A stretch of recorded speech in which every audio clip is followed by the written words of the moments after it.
What's up, interwebs? Welcome to the Skyler Grant Podcast, where we go through my novel of the Chronicles of Skyler Grant, the only novel that I've ever wrote by pantsing it and finishing it. It is a very rough draft, and it's being read to you by my good friend Adam Daley of ZOP Gaming. Hello, everyone. By the way, I'm Tim Green, just so you don't, it's my channel, but Yeah, just gotta introduce myself. Tim 2 episodes RG. ago, I didn't, and I just have to make sure. Okay. Just gotta make sure. I totally understand. But anyway, we go through this. We talk about it after the reading, trying for me to remember what I was thinking when I wrote it. We're still trying to figure out what the fuck is going on. What's really going on here? We don't know what's going on. And I'm the one who wrote this thing. Like, there's a lot of things happening, Yeah, but what's really going on? Exactly.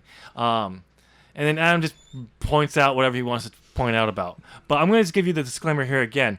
It's a very... rough doesn't cut it, because the last episode, no, it was perfect. I said this. It's like a log cabin. There's no sanding. No. Just logs stacked up. It's log stacked. Bark still on. Yeah. There's some twigs. They could poke your eyes out. Watch out for the bugs. They're still there. It's that. It's dripping sap. Yeah, it's that bad. That's how in shape this is. It's not even no.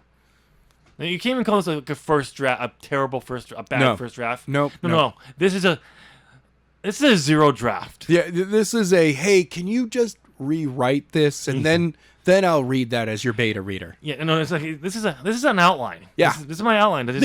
Honestly, it's kind of an outline. It's just an outline that has description, dialogue, characters, character progression, stakes, and everything. Right. It's kind of supposed to have that. It just needs to be fleshed out. Yeah, a lot more with stuff added.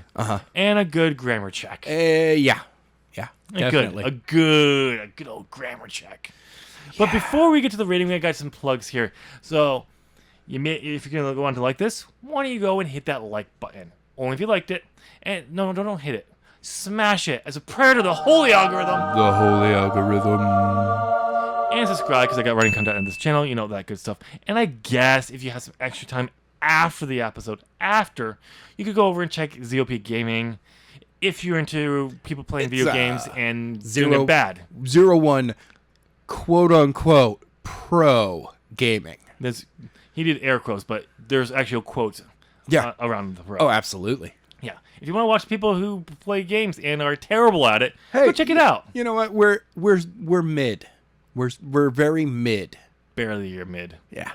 Barely. Anyway, since the plugs are out of the way, now Adam. The Chronicles of Skyler Grant. Written by Tim RG. Narrated by Adam Daley. Chapter 40. Puff. Jenna and Kelly appeared in the woods right where she had left the last group. But it was empty. No one was there. She did not think that it was possible for them to get that many kids out of the area so quickly. Her worst fears settled in. They had been discovered. It was at that moment she realized the soldier fired his gun, and she rolled Kelly over to see her soaked in blood. She had been hit. She did not move. 2 lives had been lost in their rescue attempt, and it was still not over. Hillary and Jared were still in the facility somewhere. That is when a faint sound caught her ear. It was the sound of crying. She looked around but saw no one, and then she noticed Kelly's chest moving. The noise came from her. She got down on her knees, looked, and saw her eyes opened. She was alive, but how? There was too much blood. "It's okay, Kelly. I will get you to a doctor," said Jenna. "I will make sure you will survive." I'm not hurt," whispered Kelly, slowly sitting up with tears rolling down her cheeks. It's from my brother Harold." That made sense, since threw herself on the Herald.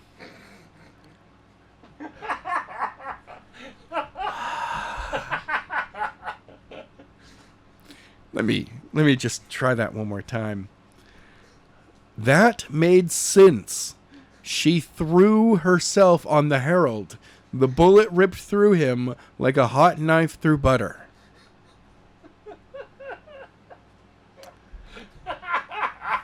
Now wonder why she was soaked. But what made it worse was that little boy was her brother. She placed her arm on Kelly's shoulder as she continued to cry. After a few moments, Kelly turned and wrapped her arms around Jenna. She continued to cry, and Jenna could feel her pain. Actually feel the pain Kelly was going through. It made her think of how she felt when her dad was killed. Jenna started to snivel as well. The emotion she was feeling from Kelly and the hurt and the loss of her dead dad was too much for her.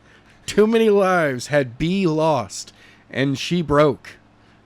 The tears came pouring down her cheeks as if a dam that had been holding the water back had broke. Within moments, her shirt was soaked from both her tears and the blood from Kelly's clothes, as thoughts and worries about that they might have been caught did not matter. The two hugged each other for what felt like hours when only several minutes passed. The two slowly began to calm down. Jenna noticed that she felt different. Something inside her was missing, but it was good. She quickly realized that since her dad had died, she had not mourned him. Let her feeling lost except in the moment of his death. Somehow Kelly's pain from the loss of her brother as she held her helped her finally release her own. That was tough to read. You going to be okay? Asked Jenna. I think so, said Kelly as she pulled free from Jenna. It is weird. What's weird? I could feel the hurt and pain I was feeling leaving me and entering you. Did you do that on purpose? No. I don't know how I did it, but I could feel your pain. I lost my dad because of this and had yet to really let my pain out. That's good. How are you feeling? Better. That huge hole in my heart is still there, but the wall that I felt that held back all the emotion is gone. I know what you mean. I thought I still feel sad for my brother's loss, but I just can't cry anymore.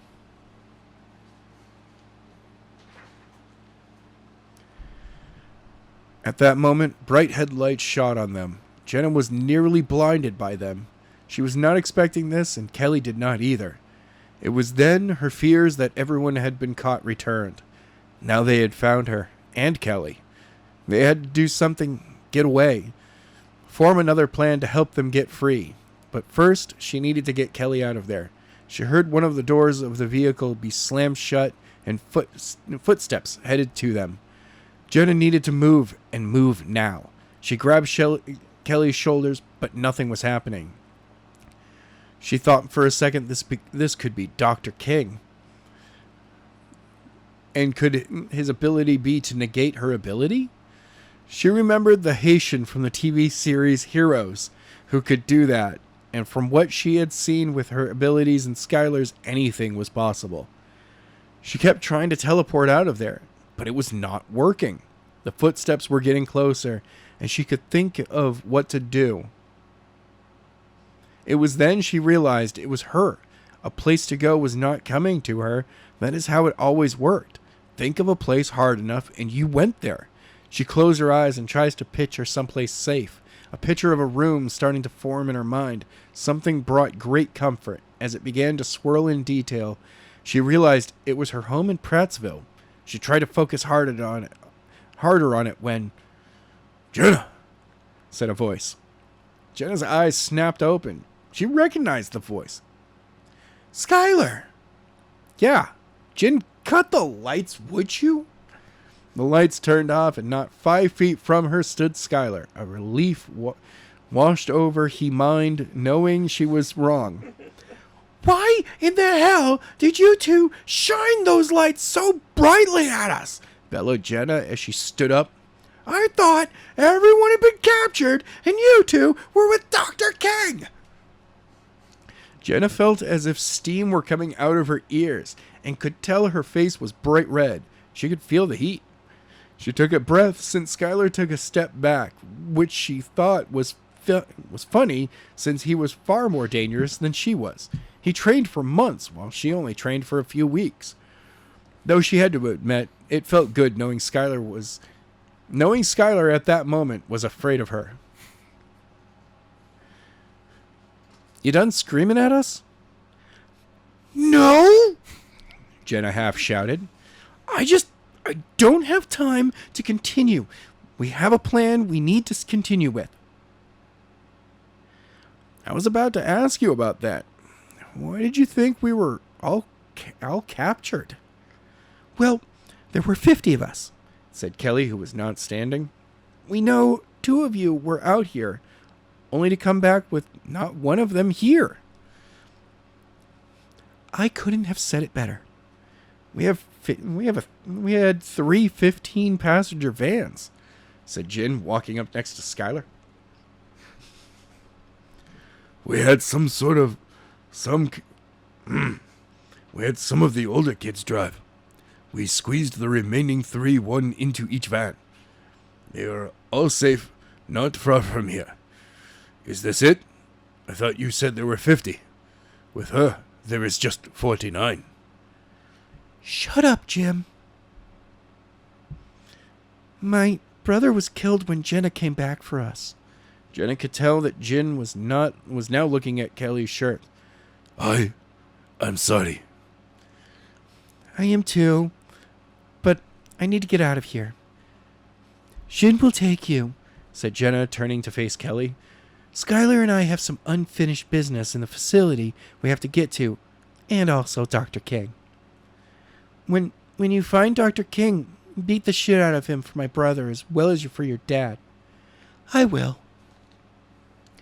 Kelly took a few steps toward Jin and stopped. She turned around and walked back, threw her arms around Jenna and pulled her close. This caught Jenna off guard, but she quickly wrapped her arms around Kelly. The 2 held each other because they shared an emotional event. A few moments passed. Kelly let go, turned, and walked over to Jin. Skyler joined Jenna as the 2 watched her and Jin get into the van. Skyler knows where we will be. Meet up with us there, shouted Jin before getting into the car. Both doors slammed shut and the van roared to life. Jenna placed her arm on Skyler's shoulder, waved to Kelly as Jin backed up. Puff.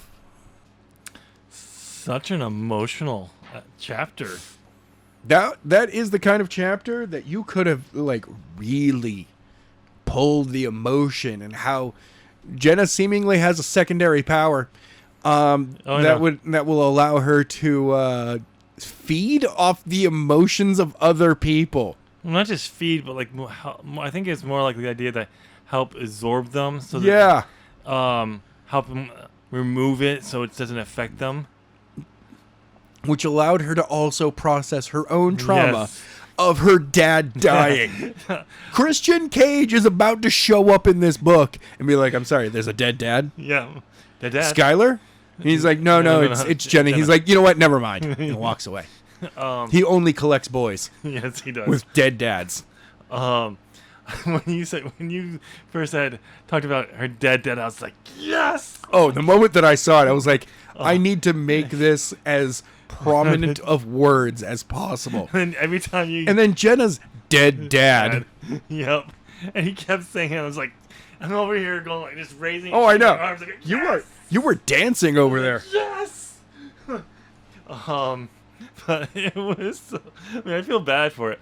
Oh, by the way, I've read this. I went all the way through this, so I know this didn't happen. But I was so hoping and thinking that as they were showing this a very emotional moment, I was gonna have Skyler just show up and like, do you want me to give you 2 a minute? I do like and completely ruin the moment. Panic of the vehicle pulling up, the headlights, door opening. As she's just trying to figure out what to do, she immediately grabs Kelly and is trying to just force her way out of there. Finally, Skyler's just like, "What are you doing?" Oh no. I'm talking about like. You okay? I'm not even talking about that. I'm just talking about him just walking up. Oh, yeah. And he's like. He's actually been 5 feet away the entire time. And he's just like, do you guys need a minute? And he gets like, You two okay over there? No, not even that. He's like, you guys need a minute? Like he's trying to insinuate something. Yes. By the way, Kelly is a 12-year-old girl in my mind. Did we say how? No, we never. She has a 10-year-old brother. Yeah. I'm thinking that she's just 2 years older than her brother. I thought we did say how old she was. I don't think so. Maybe not. But anyway, yeah, just like her. I'm just glad I didn't put that there. But I'm thinking in my head, Scott's gonna show up and he's gonna insinuate something. Okay. Even better is now we're going to be going on to chapter 41 and to the end with Jenna and Skyler. Okay. Jenna is also, because of all the blood that was on Kelly, Yep. which really shouldn't have been that much blood, but you just said that now Jenna has a bunch of it. Okay.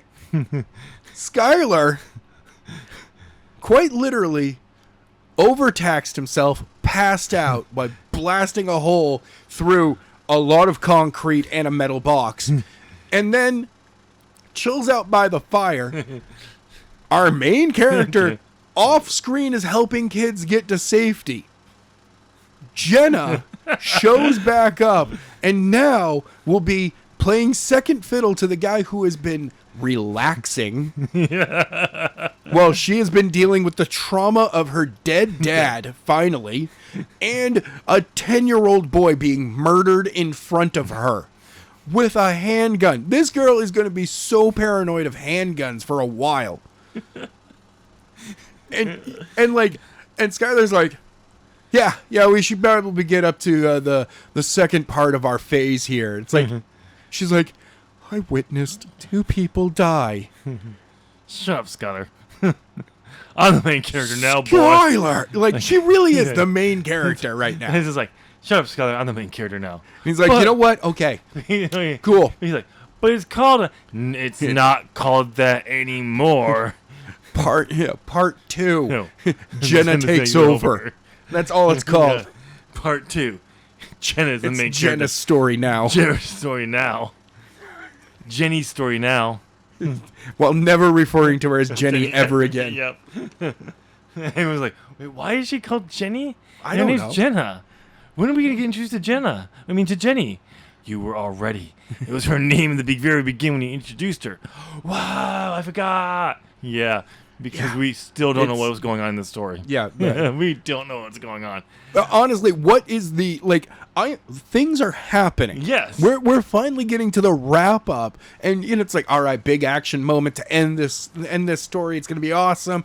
Okay, but what was the point of this story? Cool. Is this cool? That's the really reason why I wrote this. I'll be honest. You had some really awesome set pieces up to this point, and then the facility. If this was a movie, you blew the budget in the first 2/3. Yep. And then had to just move it along at the end of their film, which is weird because normally films are filmed the other way around. So you mean I blew the budget to the point where I had to use another movie similar genre to this for the facility because it's actually the same 3 hallways. So in other words, you're saying I pulled what is that the movie called Blazing Saddles? Divergent. The movie that basically said everything looked like just a different version of the Hunger Games set we repurposed for this. Yeah, pretty much it was. Yeah, basically that's what I did here. Okay, good.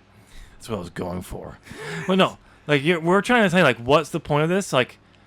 The point was me trying to make a cooler version of I Am Number 4 from the Lorien Legacy series. The movie came out not right around that time, and that's what gave me the idea for this. Oof. And that was the point. But even that had a purpose. Yeah. This has just the whole purpose is this would be cool. Yeah. It's cause we've been saying it the entire time, Adam. Skyler's saying your plan is good. It's excellent. That's an awesome plan. But this is cool. Yeah. What would be cool? This is cool. But what would be cool I like your and plan. Janet's dad is dead. Yeah, I like your plan, but it would be cooler if I blasted a hole from the room that has no air in it. Yep. Not from the outside, but from inside of it. So, yeah. See, the time He literally could have blasted the hole up at the corner of the box that would be cool. and blast a corner off of it, That would be letting cool. air in there. That would be as cool. You know what? I just realized. Yeah. I know who my main character is. Yeah, exactly. No. I literally know who my main character is. Oh. Jake Peralta from Brooklyn Nine-Nine. Yes. He literally is. And even better is, even in his own show, he's not necessarly the main character. Exactly. He is the main character. Yes. But he's not always the main character. No. But yes, he's Jake Peralta. Yeah. But as an actual teenager. Yeah. Yeah, he is. He's going to drink a lot of Mountain Dew. I'm pretty sure Skyler's favorite movie, Die Hard. Not at his age. His favorite show is Brooklyn Nine-Nine, though. I don't know. I could see Skyler being that one of those kids who, like, his dad was a No, fan no, of the Die Hard series, and he sat down to watch it, and he's like, that's cool. No. He claims to constantly love Die Hard and how cool Die Hard is, but he's never actually watched it. He has watched video breakdowns of it. He has watched, other shows that constantly reference it. No. He gets all of the jokes, but he's never actually watched the movie. No, he has. I mean, it was Die Hard, Live Free or Die Hard. Ooh. The last one. The only one that had a state motto in it. Yes. That's the one he watched, and it was like, "Oh, come on, man! It's a Christmas movie." That one's actually not the worst one. Which one is the worst one? The follow-up to that one, the fifth Die Hard film. What was the fifth one? That one happens in Russia. What was the name of that one? I don't remember because it was so off the wall. Like almost all of them up to Live Free or Die Hard kind of makes sense. Die Hard, he was visiting his wife in LA and he's a cop. Yeah. And he was like, he went full cop mode. And then went past it. Die Hard 2. It was once again, he was a New York City cop. Now he's in Chicago, trapped with due to a snowstorm, and there's terrorist activity. Well, he's going to step up again and do the thing that he does. Die Hard 3, that's where, I mean, he's New York cop and terrorist activity happening, and he is the one that, it's more he gets pulled into that one because it's the brother of the first one. Yeah. Die Hard 4 doesn't make sense why John McClane needed to be in it. Okay. It's the only one that doesn't either target him or he is part of it. Really? Yeah. Okay. He just gets used. Oh, okay. I think it's because his daughter is the one that's like hanging out with the bad guy. Oh, really? Yeah. So that's how he gets involved. And then the fifth one is basically the same thing, but with his son, who now is yeah. So the only one that Skyler has seen is A Good Day to Die Hard. Oh God. That's the one he's seen. One. Yeah, the that's fifth one. Oh. I thought the Live Free or Die Hard was the fifth one. No, A Good Day to Die Hard. That's the only one that Skyler has seen. Yeah. And everyone's like, it's a Christmas movie. It's on every Christmas. Yeah, you should be It's not a watching. Christmas movie. It is a Christmas movie. So is Die Hard 2. I will die hard that Die Hard is not a Christmas movie. What makes it will always be. The third movie should have also happened around Christmas. This should have been just like they should have done is just every Die Hard should have been a Christmas themed. Oh yeah. And people would be like, it's a Christmas movie, and everyone's like, no, it's not, and everyone's just like, they're all taking place at Christmas. It's a Christmas franchise. It's a Christmas movie that takes place during the Christmas season. That's what you need for a Christmas movie. Nope. This is action movie. Just like was it? Action movies can be Christmas movies. What was the Christmas movie where Santa is goes on a killing spree? I don't remember. I haven't seen it and I want to. It's funny. It's good. Because it looks like Santa has some great one-liners in there. The trailer makes it a little bit more what you were hoping for. But the movie it's still good. Oh yeah. But there's a little bit more like, okay, he has to have a storyline, a character arc. He has to have a fucking character arc, I guess. I mean, that's what I like about John Wick. You don't need a real character arc. No, you don't. Dog gets killed. He goes on a rampage. Yep.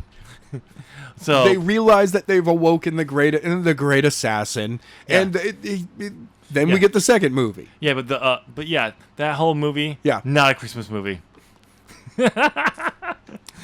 It will always be a Christmas movie. No. A Christmas movie is about Christmas and love and joy. Has killing in it, can't be a Christmas movie. No. But yeah, John, like again, Skyler is Jake Peralta from Brooklyn Nine-Nine as a teenager. Yep. He claims he's seen Die Hard. He's only seen Die Hard 5 and loves it. Oh, absolutely loves it. Then I could see him watching Die Hard and hating it, but can never admit it. Nope, he has to admit it. He's like, this is the worst. Like, this is terrible. He's like, this is bad. This is bad. Like he picks it apart in a way that would also make it seem like he should hate Die Hard 5. Yes, because all of those bad things. Because Die Hard is the better of the series. But yeah, so but yeah, yeah. I love how I basically got bored talking to Skyler, and I wanted to do something cool with with the teleport powers. So I just said, I'm going to focus on Jenna for a few chapters. No. I mean, bro, Jenna is... Yeah. She deserves to be awesome. Yeah. And I kind of feel that she, like, you add in... Like, having her be the secret badass... I just thought of something. That she is amazing. I just thought of something. If you continue... This is a story elsewhere. She's the only one who constantly sees someone she's trying to rescue die or loses someone. Oh. No one else ever loses anyone. Oh. They feel bad. I mean, they know the person, but they're actually, but it's not. But it's never in front of them. Or that really strong connection, like a parent or a boyfriend or something like that. It's just her. So she just keeps getting like, "Why? I'm cursed. I'm cursed. I see people die. I see people die. Am I death?" And she's literally death because when she flips out, she kills people. She murders all the guards at that point. Like no, just the other guards.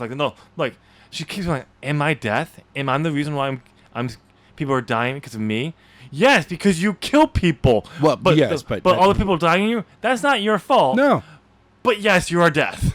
Also, the creator, I mean the writer, really wants to put you through a bad situation. And really wants to starve the show to have an easy time. Exactly. I really want Skyler to have... you just have teen angst. She has permanent trauma.